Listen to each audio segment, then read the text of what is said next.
ग्वाला बनने के बाद सबसे पहली चीज जो मैंने की वह थी उस पुराने पीले बैल की खाल जिंदा उतारना, क्योंकि उस जानवर ने मुझे बताया था कि कल रात पश्चिम के विक्सिया तालाब पर 7 परियां स्नान करने आएंगी। उसने मुझे कहा था कि मैं उनमें से किसी एक की चादर चुरा लूं और जंगल में छुपा दूं। जो भी उसे वापस मांगने आएगी वही मेरी पत्नी बनेगी। लेकिन उसे यह नहीं पता था कि मेरे पास मायरीड स्पिरिट्स गाइड है, जो हर चीज की असली प्रकृति को उजागर कर सकता है। गाइड ने यह बात बिल्कुल साफ साफ बता दी। एक बार जब पीला बैल आत्मा बन जाता है तो उसका मकसद लोगों को धोखा देना और बुराई करना होता है। उसकी कमजोरी उसके पैरों के बीच छुपी होती है।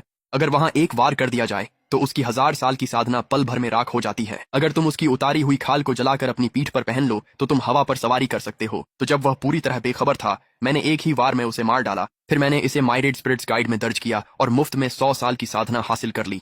मैंने गाइड खोलकर अपनी जानकारी देखी और हैरानी की बात थी कि मैं वास्तव में यांग स्पिरिट बॉडी के साथ पैदा हुआ था। बस मुझे अभी तक यह नहीं पता था कि इसका फायदा क्या है। इधर उधर पूछने पर पता चला कि इस जगह का नाम लुओजू पर्वत है। पहाड़ पर एक जगह थी जिसे बिक्सिया पूल कहा जाता था। कहा जाता है कि वहीं 7 परियां स्नान करती थीं। जैसे ही मैंने यह सुना मेरा सिर मानो फट ही गया। लुओजू पर्वत पर एक मकड़ी की गुफा थी। उसके अंदर 7 नरभक्षी मकड़ी राक्षसनें रहती थीं, सभी महिलाएं जिन्होंने 7 परियों के स्नान स्थल पर कब्जा कर लिया था और हर दिन वहां पानी में खेलती थीं। क्या मैं सच में जर्नी टू द वेस्ट की दुनिया में ट्रांसमाइग्रेट हो गया हूं? वे 2 ग्रामीण, एक का नाम झाओ दाजुआंग था और दूसरे का सुनशुनियन, दोनों को बूढ़े पीले बैल ने पहाड़ पर धोखे से बुलाया था और बैल राक्षस की मदद करने के लिए मजबूर किया था ताकि वह जवान लड़कों को ऊपर लुभा सके। हर महीने की पहली और 15वीं तारीख को बैल राक्षस को एक जवान लड़के को परियों के लिए बलि के रूप में पहाड़ पर लुभाना पड़ता था। अगर यह बलि देना बंद हो जाता तो परियां नाराज हो जाती और आसपास के सभी ग्रामीणों को इसकी सजा भुगतनी पड़ती। कल 7वें महीने की 15वीं तारीख थी, जिस दिन बलि चढ़ाई जानी थी। अब जब बूढ़ा पीला बैल मर चुका है और कोई बलि नहीं है तो 7 परियां निश्चित रूप से पागल हो जाएंगी। ऐसा होने पर हम में से कोई भी जीवित नहीं बचेगा। झाओ दाजुआंग इतनी चिंता में था कि बार बार अपने पैर पटक रहा था। तो फिर तुम भागे क्यों नहीं? जाओ, दाजुआंग ने लंबी सांस छोड़ते हुए कहा।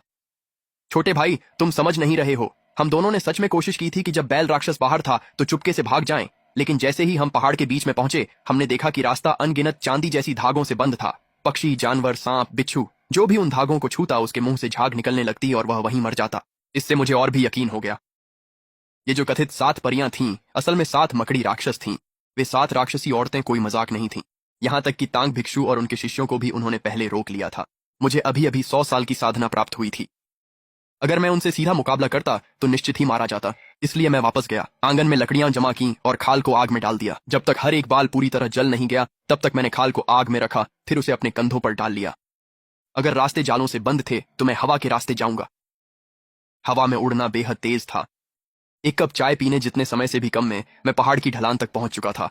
वाकई, जैसा कि झाओ दाजुआंग ने कहा था, मेरे सामने जंगल में चांदी जैसी घनी दीवार बनी हुई थी जिसने रास्ते को पूरी तरह से बंद कर दिया था। जमीन पर उतरने के बाद मैं पास जाकर देखने लगा। जाल असल में 60 से 90 फीट ऊंचा था। जब मैं उसे देख रहा था तभी मायरीड स्पिरिट्स गाइड में अचानक नया पाठ प्रकट हुआ। ताइन विशैला मकड़ी, 1000 वर्षों की साधना, एक प्राकृतिक आत्मा जाति जिसकी देह शुद्ध यिन है, यांग ऊर्जा पर जीवित रहती है। 1000 वर्षों के बाद यह मानव रूप धारण कर सकती है और अत्यंत आकर्षक हो जाती है। अगर इसे वहां मारा जाए तो इसकी सारी शक्ति खत्म हो जाती है और यह निढाल हो जाती है। दूसरा, आग, आत्मिक अग्नि इसकी यिनमोती को नष्ट कर सकती है। तीसरा, इसका स्वाभाविक शत्रु सेंटिपीड आत्मा। एक ताइन विशैला मकड़ी को जिंदा पकड़ो और मैंने गहरी सांस ली। 7 मकड़ी राक्षस, जिनकी प्रत्येक ने 1000 वर्षों की साधना की थी। सिर्फ इसके बारे में सोचकर ही मेरी खोपड़ी में झुनझुनी सी होने लगी। मेरे पास कोई आत्मिक अग्नि नहीं थी और मैं निश्चित रूप से कोई सेंटिपीड आत्मा भी नहीं था। मेरे पास बस एक ही मौका था, गर्दन के पीछे वाला वह कमजोर बिंदु। गाइड ने कहा था कि अगर मैं एक ताइन विशैला मकड़ी को जिंदा पकड़कर उसकी यिन ऊर्जा ले लूं तो मैं शुद्ध यांग शरीर को सक्रिय कर सकता हूं। ये मेरा